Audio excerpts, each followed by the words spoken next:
भाग्य तेरे जगे दाम ऐसे लगे मुक्ति पाना। मन को विषयों से अपने हटाना। पाया मानुष का तन आज करे ले भजन। प्रयागराज की जय। हमारे साथी सुरेंद्र जी ने सदगुरु कबीर की एक साखी कही थी,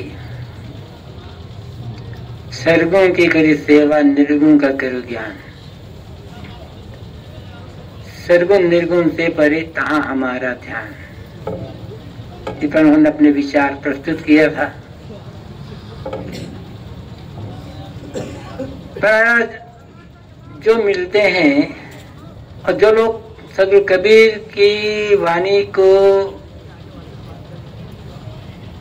मनन पूर्वक अध्ययन नहीं करते, साथ साथ किसी प्रकार के आग्रह से जो ग्रसित हैं, वे सभी लोग प्रायः यही कहते हैं कि कबीर साहब सगुन को नहीं मानते,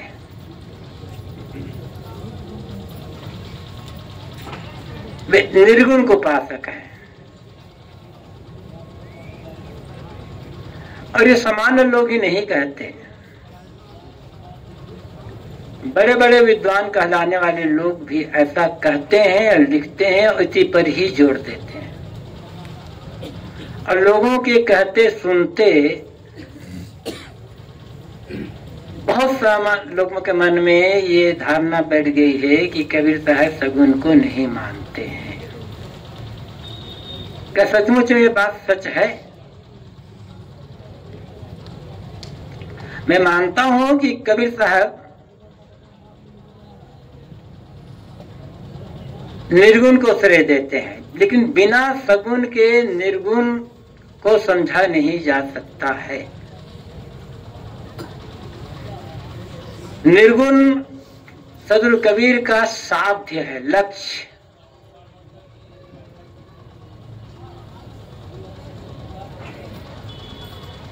किंतु सगुण के बिना निर्गुण तक पहुंचा नहीं जा सकता।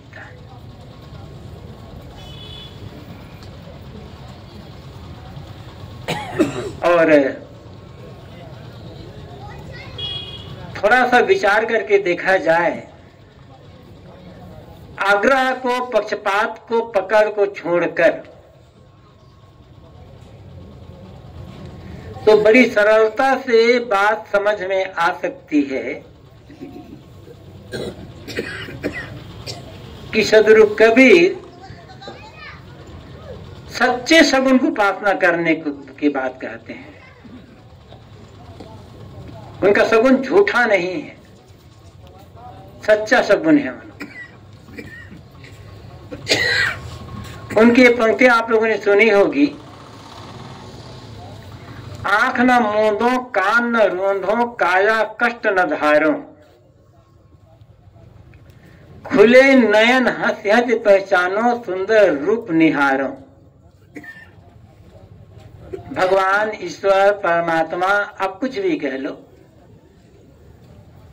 शाह कहते हैं परमात्मा के दर्शन करने के लिए मैं आंख नाक कान बंद नहीं करता। परमात्मा को पाने के लिए मुझे काया कष्ट करने की आवश्यकता नहीं होती। मैं तो खुली आंखों से जिधर भी देखता हूं, मुझे भगवान भगवती की सुंदर रूप दिखाई पड़ते हैं।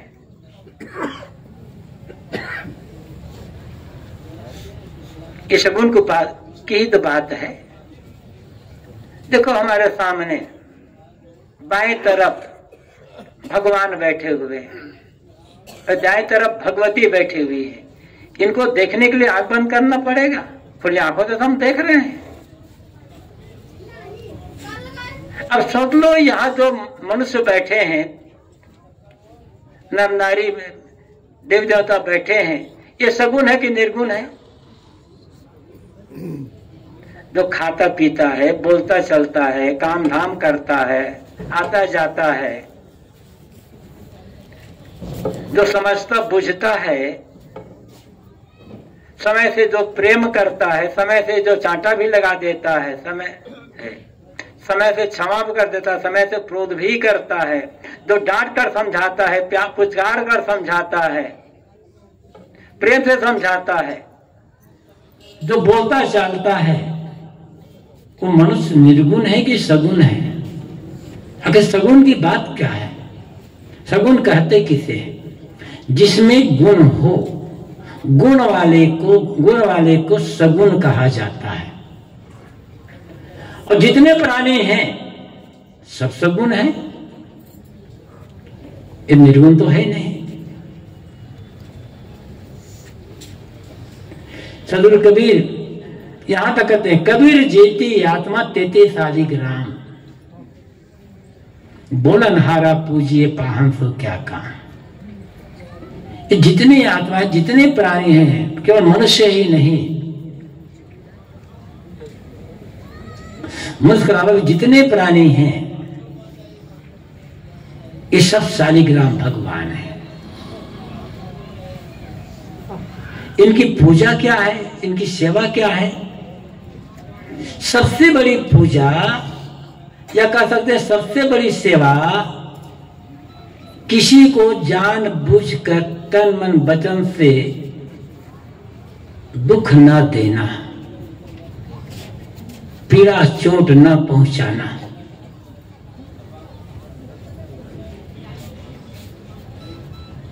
अरे कोई भी कर सकता है, कोई भी मनुष्य कितना संपदाशाली और कितना शक्तिशाली भी क्यों न हो, सबकी सेवा नहीं कर सकता। आदमी का समय सीमित है,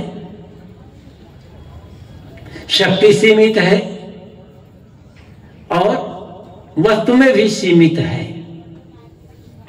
तो सीमित समय, सीमित शक्ति, सीमित वस्तुओं में हम सबकी सेवा कैसे कर सकते हैं?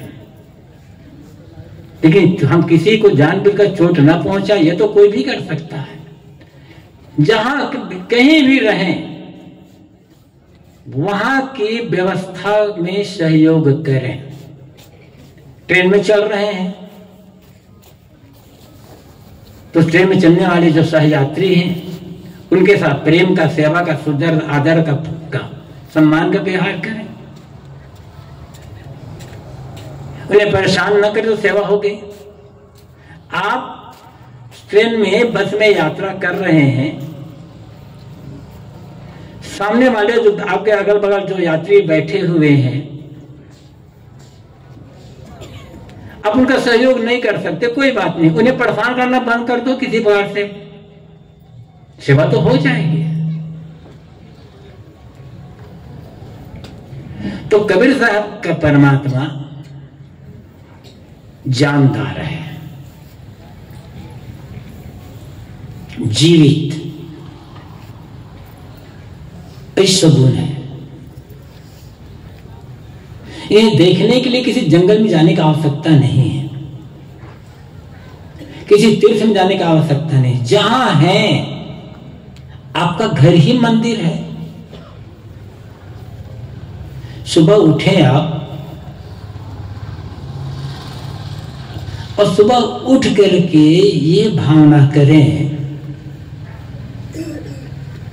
जितने भी पुरुष आपके घर में हो, उम्र कुछ भी हो, रिश्ते कुछ भी हो, जिनकी जिनकी याद आए, सोचें कि ये भगवान है, देवता है। जितनी नारियां हैं, वे भी चाहे किसी रिश्ते में हो, किसी उम्र में हो, उनकी याद आए, सोचो कि ये भगवती है, देवी है, और आदर, सम्मान, स्नेह, प्रेम, सेवा, मीठी वाणी पूर्वक उनका व्यवहार करें, ये असली पूजा है। मीठी वाणी से बात करना, उनको जो सके सुविधा, सम्मान, आदर, सेवा, प्रेम देना, यही तो वास्तविक पूजा है। घर के सभी लोग ऐसा करना शुरू कर दें तो आपका घर ही मंदिर बन जाएगा, वास्तविक में सच्चा मंदिर बन जाएगा। लेकिन ऐसा नहीं करते। पति पत्नी में कला है, पिता पुत्र में कला है, सास बहू में कला है, भाई भाई में कला है, और एक बाहर मंदिर बना लिए वहां जाकर पूजा कर रहे हैं, तो पूजा सफल नहीं होगी आपकी, तो झूठी पूजा होगी, दिखावे की पूजा होगी, अहंकार हो जाए कि हम बड़े पुजारी हैं। आपकी वो पूजा आपके घर में आनी चाहिए। सरल मन हो, कोमल मन हो, विनम्र मन हो, सबके लिए सुंदर भाव हो, इससे बड़ी पूजा और क्या होगी। तो यही तो भगवान है ना। आप कोई व्यवसाय करते हैं, व्यापार करते हैं, किसी आपका कोई कारखाना है, आपकी कोई फैक्ट्री है, वहां बहुत से वर्कर्स हैं, उन वर्करों को समय पर आप तनख्वाह दें, उनको उनके सुख सुविधा पर ध्यान दें, उनकी पूजा तो होगी। मंदिर में पूजा कर रहे हैं, खूब दान कर रहे हैं, मंदिर के भगवान को सोने का मुकुट चढ़ा रहे हैं, और कारखाने पे फैक्ट्री में जो मजदूर हैं उन्हें समय से तनख्वाह नहीं दे रहे हैं, तो झूठी पूजा है आपकी। मजदूरों का हक मार करके मंदिर के भगवान को सोने की मूर्ति पहनाना ये पूजा नहीं है, अपराध है। आप मंदिर मानते हो, भगवान को मानते हैं कि वहाँ भगवान मंदिर भगवान है, आप सोने मुकुट पहनाए, ईमानदारी की कमाई से पहनाए, बेईमानी की कमाई से नहीं, किसी का हक मार करके नहीं, किसी का दिल दुखा करके नहीं।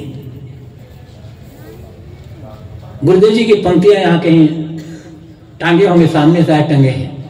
दिल दया रहम को तजकर संध्या नमाज खाली है, प्राणी से बैर बनाकर ईश्वर पूजा जाली है।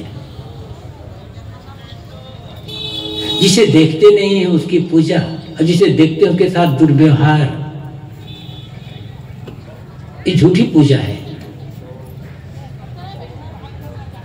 जिसे देख रहे हो, जिसे मुलाकात कर रहे हो, जिसके साथ उठ बैठ रहे हो, जिसके साथ काम धाम कर रहे हो, वो तो सगुण परमात्मा है ना।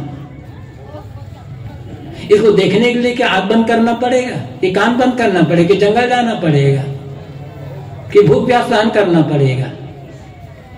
बड़ी सरल सी बात है, लेकिन इतनी सी बात हमारी समझ में नहीं आ पाती है। साहब कहते हैं, आंख न मूंदो, कान न रूंधो, काया कष्ट न धारो, खुले नयन हसरत पजाओ, सुंदर रूप निहारो। खुली आंखों से मैं जहां देखता हूं मुझे भगवान सुंदर रूप दिखाई पड़ता है। जिधर देखो उधर ही भगवान। भगवान को खोजना कहां है, मिला मिलाया है, पहचानना है। कहा गया है, बड़े प्रेम से मिलना दुनिया में इंसान रे, न जाने किस भेष में बाबा मिल जाए भगवान। किस भेष में नहीं, हर भेष में भगवान में, हर भेष में भगवान है, हर भेष में। लेकिन हम इन्हें पहचानते नहीं हैं, समझते नहीं हैं इनको। समझते हैं ये तो मनुष्य है, ये तो जानवर है, ये तो पक्षी है, वही तो भगवान है। वही जब कन कन में भगवान आप कहते हो, तो क्या मनुष्य में भगवान नहीं है, पशुओं में या पक्षियों में भगवान नहीं है? यदि मनुष्यों को, पशुओं को, पक्षियों को भगवान नहीं समझ सकते, भगवान नहीं मान सकते, तो आपका ये कहना झूठ है कि कन कन में भगवान है।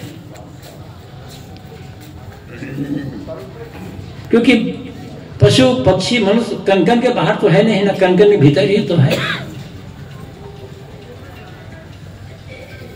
तो यह भगवान नहीं मान पा रहे हैं। अब कबीर साहब ये भी कहते हैं, गुरु गोविंद दो खड़े काके लागू पाए, बलिहारी गुरु आपने गोविंद देव पिता। गोविंद गुरु गोविंद दोनों खड़े हों, किसको प्रणाम करो?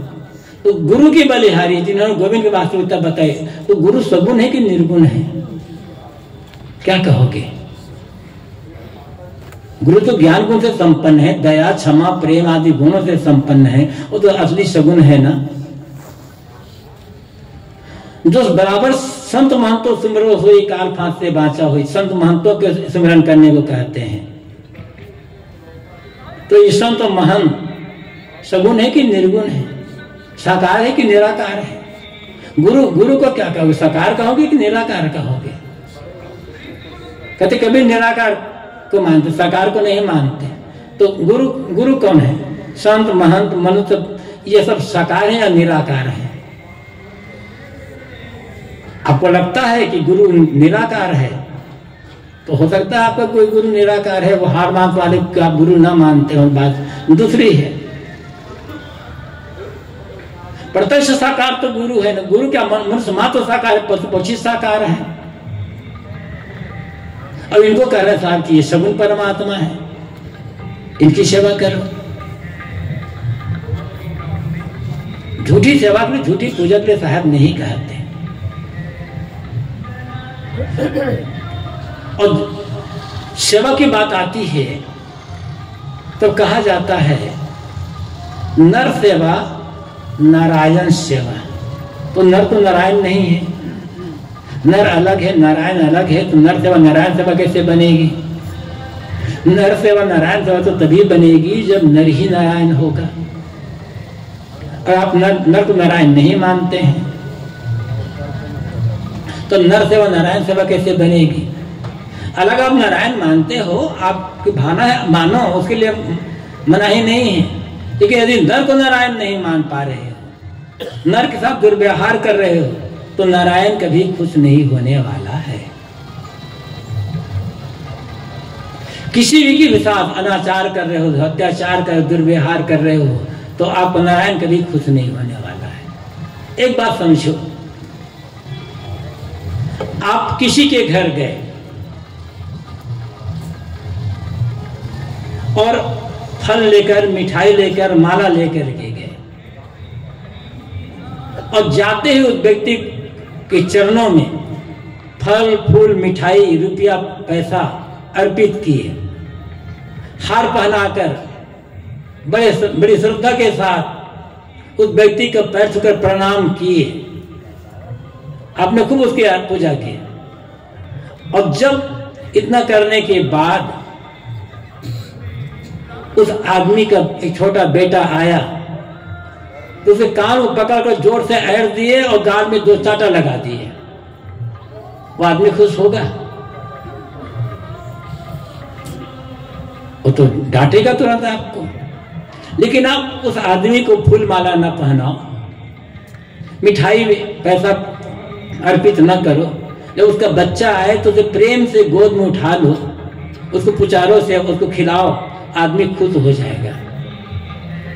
ऐसे ही एक भगवान की सेवा करते मंदिर में जाकर के, भगवान के जो बंदे हैं मनुष्य, उनके साथ अत्याचार कर, भगवान खुद कैसे हो जाएगा? कहते हो ना कि हम सब भगवान की संतान हैं, तो भगवान की संतान के साथ अत्याचार कर रहे हो, भगवान की सेवा कर, भगवान खुश होगा? थोड़ा सा विचारो। कबीर साहब कहते हैं ये जो मनुष्य है, प्राणी है, ये सब भगवत स्वरूप है। ईश्वरा सर्वभूतानां हृदय से अर्जुन तिष्ठति, गीता में कहा गया है।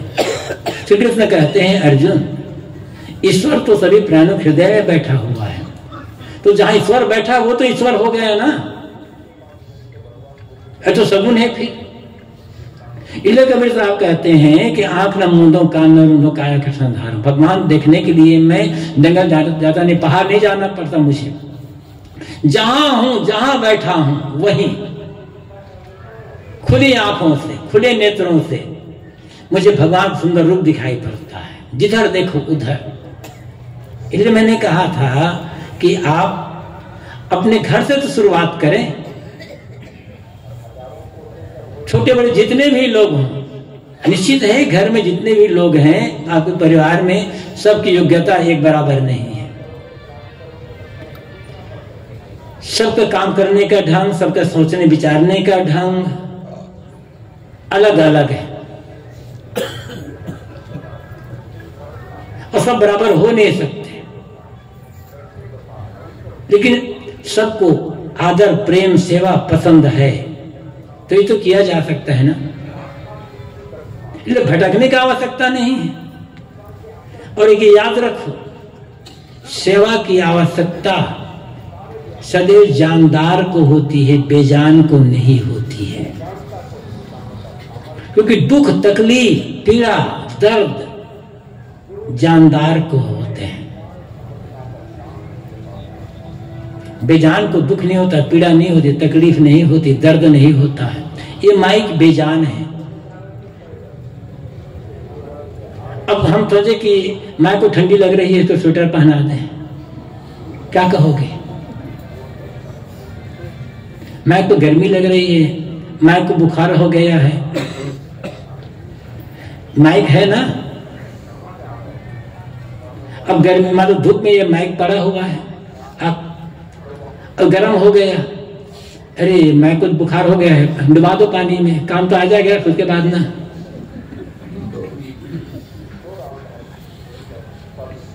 तो माइक की सेवा क्या है? इसे सुरक्षित रखना, बिगड़ गए चीजें मरम्मत करना। मकान निर्जीव है, उसकी सेवा क्या है?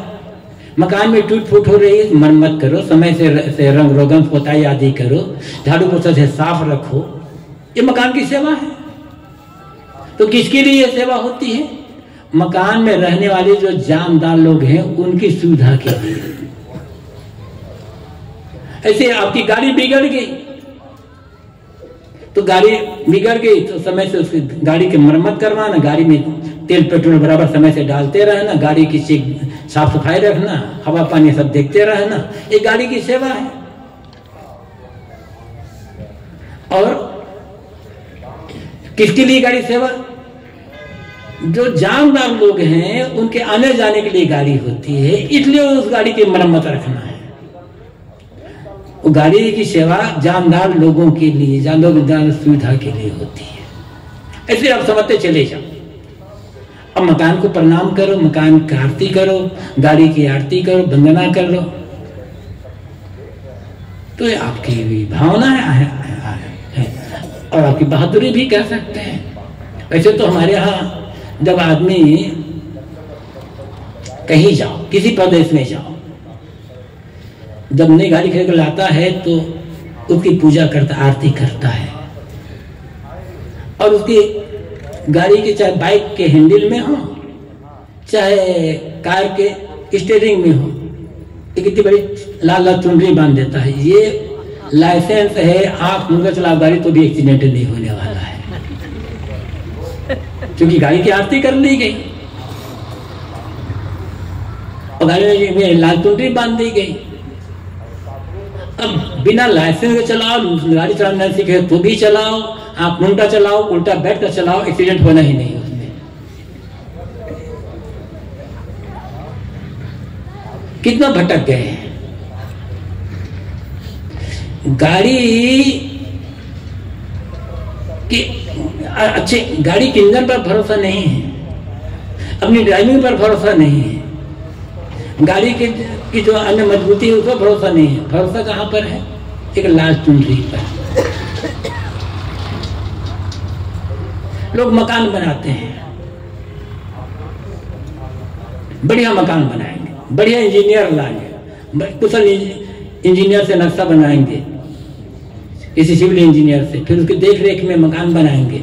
सीमेंट बढ़िया हो, लोहा बढ़िया हो, बालू बढ़िया हो, अन्य जितने भी सामान हैं आजकल तो कैसे कैसे टायर, तो कैसे पत्थर और क्या क्या सब बढ़िया बढ़िया चाहिए। अब इंजीनियर की इंजीनियरिंग पर, सामान पर, ये पर भरोसा नहीं है। मकान बनकर तैयार हो गया, तब एक काली हंडी डाल दी ऊपर में, ऊपर भरोसा है इतना।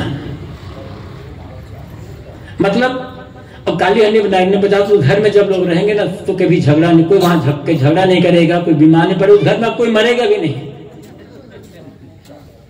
काहे खोदे हो गया। इस बार मैं कहता हूं तो मुझे याद आ जाती है बात अक्सर, करीब 9-10 साल होता होगा, जयपुर राजस्थान की राजधानी वहां है, जयपुर में एक कार्यक्रम था, एक नया मकान बना था, बहुत बढ़िया 3 तल्ले का, गृह प्रवेश नहीं हुआ था, घर वाले रहते नहीं थे, लेकिन उसमें हमारे संतों का निवास दिया गया था। उस छत पर मैं घूमने गया था कार्यक्रम बाद शाम को, तो देखा कि छत के ऊपर सबसे टॉप छत पर बाहर में स्कूटर का एक पुराना टायर रस्सी से बांधकर लटकाया गया था। मैं कहा अभी इतना बढ़िया मकान बिल्कुल नया बना हुआ है, रंग रंग सब बहुत बढ़िया है, स्कूटर का एक पुराना टायर, वो भी नया टायर नहीं है, पुराना टायर जो बेकार हो गया वो लटकाया गया। नीचे उतरा तो मैंने लोगों से पूछा, भाई एक पुराना नया मकान है, इसमें स्कूटर का पुराना टायर लटकाया गया है, क्यों लटकाया गया? कि मेरा पता नहीं, कि मैं पता तो नहीं है, इसलिए लटकाया गया कि मकान को नजर न लगे। मैं कहा अच्छा मकान को भी नजर लगती है? तो फिर मैंने वहां लोगों से कहा यदि सचमुच में इस पुराना टायर लटकाने से नजर नहीं लगती है, अच्छी बात है, तो घर के मालिकों को कह दो, और आप लोगों को भी मैं कह रहा हूं, सब के सब अपने गले में एक एक टायर लटका दो, मौत की नजर नहीं लगेगी, उसे भी आप बच जाओगे। कितना बढ़िया सा तरीका है। बड़े बड़े डॉक्टर आदमी नहीं बचा पा रहे हैं आपको, वैज्ञानिक नहीं बचा पा रहे हैं, एक पुराने टायर लटका दो, मौत की नजर बच जाएगी, और गले में कभी दर्द भी नहीं होगा, कभी मुड़ेगा भी नहीं ऐसे। ये आपकी मानसिक कमजोरी, ये तो इधर से बात आ गई।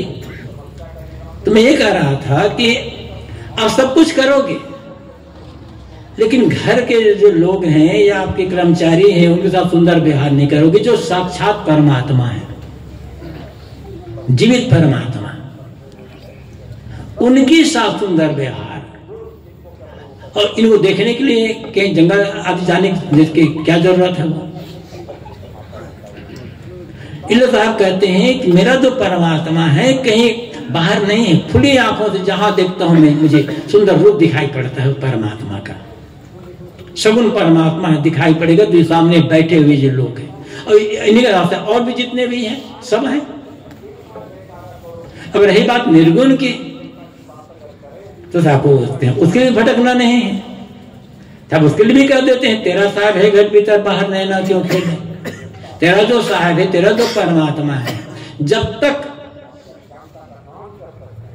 प्राणी रूपी सगुण परमात्मा की सेवा रूपी भक्ति नहीं की जाएगी, या जो गुरु जो सगुण परमात्मा है जीवित, उनकी सेवा नहीं की जाएगी, उनकी भक्ति नहीं की जाएगी, तब तक उस निर्गुण परमात्मा जो हृदय में बैठा हुआ है उसका बोध नहीं हो सकता है। सेवा के माध्यम से हम वहां तक पहुंचेंगे, और खोजना नहीं है, मिला मिलाया है। कहा कोई तेरा साहब है घर भीतर, बाहर नैना क्यों खेले, बाहर आंख खोलने की जरूरत। जब व्यवहार में क्षेत्र में है, सगुन के क्षेत्र में है, वहां आंख बंद नहीं करना है, लेकिन जब निर्गुण क्षेत्र में आना है तब आंख बंद करने की आवश्यकता होती है। ध्यान हम करते हैं तो आंख बंद करके ध्यान करते हैं ना, आंखें जितनी खुली रहेगी बाहर जैसे दिखाई पड़ते रहेंगे तो मन स्थिर नहीं हो पाएगा, अंतर्मुख नहीं हो पाएगा। तो साहब कहते जिस परमात्मा को तू खोज रहा है, बाहर भटक रहे हो यहां पर, वो तो तेरे भीतर ही बैठा हुआ है। जो तिलमाही तेल है जो चकमक में आग, तेरा साईं तुझ में जाग सके तो जाग। पाना नहीं उसको, मिला मिलाया है। तो दोनों समझने की आवश्यकता है, सगुण को भी निर्गुण को भी। और ये बात बहुत पहले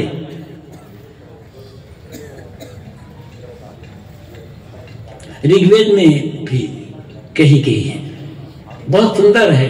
एक विराट पुरुष का वर्णन है ऋग्वेद, पुरुष सूक्त ही है, उसमें विराट पुरुष का वर्णन आता है। उसमें कहा गया है सहस्र शीर्षा पुरुषा साक्षात सहस्र पाद सब भूमि विस्तृत वृत्ताद अधितिष्ठ दशांगुलम। वो जो विराट पुरुष है उसके हजारों सिर है, हजारों आंखें, हजारों पैर, हजारों हाथ है। हजारों कहने का एक तरीका है, मतलब असंख्य। विराट पुरुष परमात्मा के असंख्य सिर है, असंख्य आंखें, असंख्य हाथ पैर आदि सब है। तो विराट पुरुष कौन है? ये प्राणी मात्र की समष्टि। ये जितने प्राणी हैं कि मनुष्य ही नहीं, पशु पक्षी कृमि कीट आदि, ये जितने प्राणी हैं उस विराट पुरुष परमात्मा का। अब समझ लो कि कितने सिर हो सकते हैं। हम केवल मनुष्यों की गणना किए हैं ना, कीड़े मकोड़े मच्छर चिड़िया की गणना तो नहीं किए हैं, पक्षियों की गणना तो नहीं किए हैं।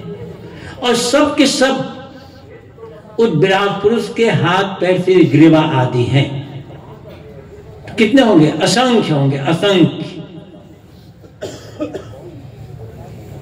ये विराट पुरुष की परमात्मा की कल्पना है, सबके संग सामूहिक रूप। इसलिए मैंने कहा था कि किसी को जानबूझकर तकलीफ ना दे। और बाकी हम विराट पुरुष की कल्पना करते हैं, वो एक भावना है हमारी, कल्पना करते हैं। कई जगह अक्सर जैसे रावण के लिए कहा जाता है 10 कंधर, रावण के 10 सिर। रावण के भी एक ही सिर थे, 10 सिर नहीं थे रावण के।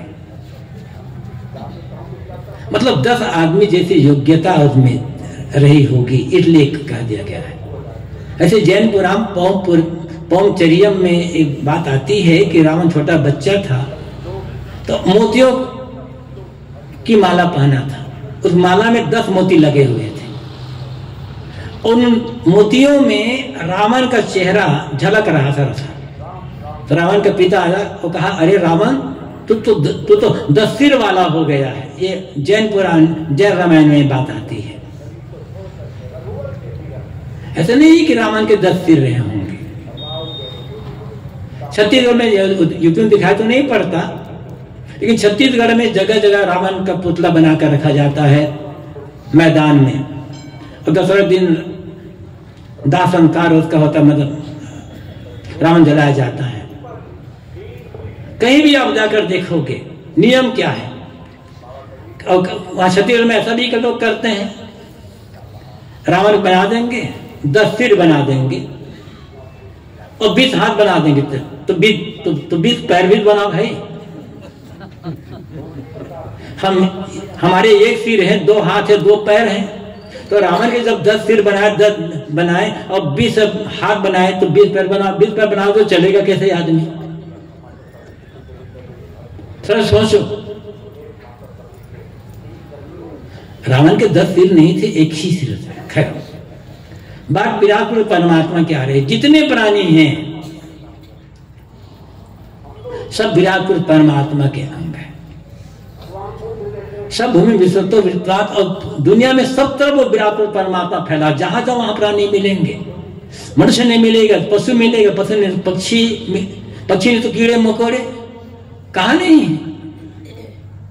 ये जो विराट पुरुष परमात्मा है ऋग्वेद का, वो हर जगह व्याप्त है। मतलब कहीं जाओ प्राणी मिलेंगे, कहीं जाओ प्राणी मिलेंगे। और जो भी प्राणी कीड़े मकोड़े भी परमात्मा स्वरूप ही है। ये सगुण परमात्मा का वर्णन आता है। लेकिन जब अंदर की बात आती है, ये तो बाहर की बात हो गई। अंदर की बात आती है, तब ऋषि कहते हैं अतिरिक्त दशांगुलम, दुनिया में सब तरह से व्याप्त होकर 10 अंगुल ऊपर बैठा हुआ है। तो जब सतह से व्याप्त है तो 10 अंगुल ऊपर कैसे बैठा हुआ है? सतह से जब व्याप्त है वो सगुण परमात्मा की बात है, और 10 अंगुल ऊपर जो बैठा है निर्गुण परमात्मा की बात है। नाभि से 10 अंगुल ऊपर नापो तो क्या आएगा? आपके हृदय आएगा। वो निर्गुण परमात्मा वहां बैठा हुआ है, जिसे हम जीव चेतन आत्मा कहते हैं। और स्थिति अपने आप में होती है, बाहर स्थिति हमारी नहीं होगी। बाहर परमात्मा कितना सुंदर क्यों ना हो जाए, उसमें हमारी स्थिति नहीं होगी। स्थिति अपने आप में होती है।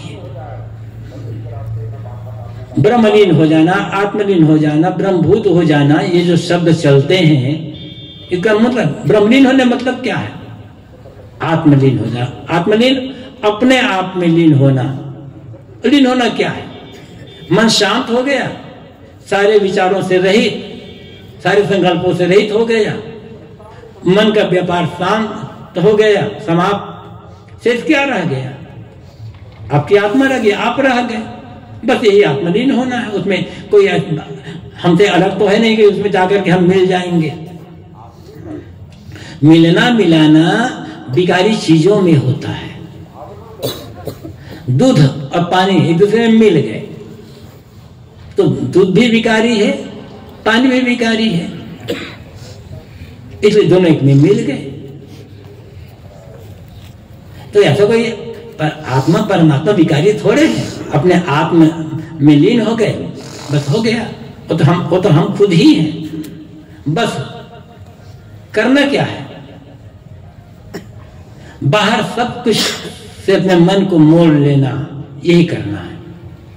श्री रामदास साहब ने कहा है, प्राप्त जीव इच्छा नहीं केवल हंत छुड़ाओ, निज स्वरूप लिखी दयायुक्त जिन जाने अपना। प्राप्त जीव इच्छा नहीं, जीव को कुछ पाना नहीं है, पाने की इच्छा नहीं करना है। जिसे पाना चाहते हैं वो मिला मिलाया है। आप मोक्ष पाना चाहते हो, कैवल्य पाना चाहते हो, निर्वाण पाना चाहते हो, परमात्मा पाना चाहते हो, तो मिला हुआ है पहले से, पहचानने की आवश्यकता है। पाने की इच्छा नहीं करना है। करना क्या है? केवल अहंकार छुड़ा दो। अहंकार ही बाधक है, और अहंकार सदैव झूठी वस्तुओं का होता है। तो अपने लिए कहते हैं सारा अहंकार छोड़ दो, मैं मेरी की भावना अहंता ममता का त्याग कर दो, इच्छा मात्र का त्याग कर दो। शेष क्या रहेगा? परमात्मा रहेगा। और अपने से जो अलग उनके लिए निज स्वरूप रखी दयायुक्त। अपने से जो भिन्न लोग हैं, भिन्न व्यक्ति हैं, भिन्न प्राणी हैं, उन्हें अपने समान जान करके उनके साथ दया पर करना, प्रेम सेवा का व्यवहार करो, बस। तो आपने स्थिति निर्गुण परमात्मा, इस इच्छा कामना अहंकार का त्याग कर देना, ये निर्गुण परमात्मा की उपासना है। सेवा प्रेम आदर सम्मान, ये सगुण परमात्मा की उपासना है। और आवश्यकता दोनों की होती है। और जितना जितना हम अन्य जो प्राणी हैं, मनुष्य हैं, उनका दया करना, प्रेम का व्यवहार करेंगे, और जो साक्षात गुरु हैं उनकी सेवा भक्ति करेंगे, तो अन्य जो प्राणी हैं उनके साथ दया करना, प्रेम का व्यवहार करने से मन का मैल दूर होगा। और गुरु रूपी जो सगुण परमात्मा है उसकी सेवा भक्ति करने से ज्ञान प्राप्त होगा। और ज्ञान प्राप्त करके सब तरफ से मन अपने मन को समेट लेकर आत्मलीन कर देते, निर्गुण परमात्मा को उपासना हो जाएगी। तो बात यहाँ से चली थी कि लोग कहते हैं कि कबीर साहब तो सगुण को मानते ही नहीं है। भूल है लोगों की। आपकी सगुण की व्याख्या अलग हो सकती है, लेकिन आपकी व्याख्या सही है, ऐसी बात तो नहीं है। कबीर साहब जितने प्राणी सब सगुण परमात्मा, सब सगुण परमात्मा। इसलिए प्राणी मात्र के साथ करते हैं। 2.5 अक्षर प्रेम का पढ़े तो मनुष्य प्रेम का 2.5 अक्षर पढ़ लेता है। प्रेम किसके साथ किया जाता है? मनुष्यों के साथ, प्राणियों के साथ प्रेम किया जाता है। तो सगुण परमात्मा है, इनको समझना है। जानबूझकर हमारे द्वारा किसी को किसी प्रकार से कष्ट न होने पाए, इतना ध्यान रखें, बस सबकी सेवा हो जाएगी। और जब तक ऐसा नहीं करेंगे तब तक निर्गुण परमात्मा का ज्ञान होगा ही नहीं, उसका अनुभव नहीं होगा, उसमें स्थिति नहीं हो पाएगी। तो कबीर साहब सगुण को श्रेय देते हैं और सगुण साहब प्रेम सेवा का व्यवहार करने को कहते हैं, किंतु यहाँ रुकना नहीं है, इससे आगे बढ़ करके जो आत्मा रूपी जो निर्गुण परमात्मा है उसमें स्थिति बनानी है। उसमें स्थिति बन गई, आत्मस्थिति ही परमात्मा स्थिति है, आत्मस्थिति ही ब्रह्म स्थिति है। उसको आप जो कुछ करना चाहे सब कर सकते हैं। तो यदि किसी के मन में यह भ्रम हो कि कबीर साहब सगुण को नहीं मानते, तो उसे अपने भ्रम को दूर करने की आवश्यकता है। उसके लिए कबीर वाणी को पढ़ने की आवश्यकता है और कबीर वाणी के जो विद्वान संत हैं उनसे मिलकर के उनसे समाधान करने की आवश्यकता है। नहीं तो हम भ्रम में पड़े रह जाते हैं और कहते कहते समय बीत जाता है।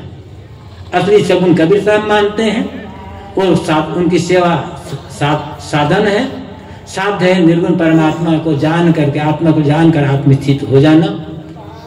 और ये कोई भी व्यक्ति बड़ी सरलता से समझ सकता है। बस आवश्यकता है काम करने की, समझने की और साधना करने की। आप सबको बहुत बहुत धन्यवाद। अपने वाणी को यहीं पर विराम।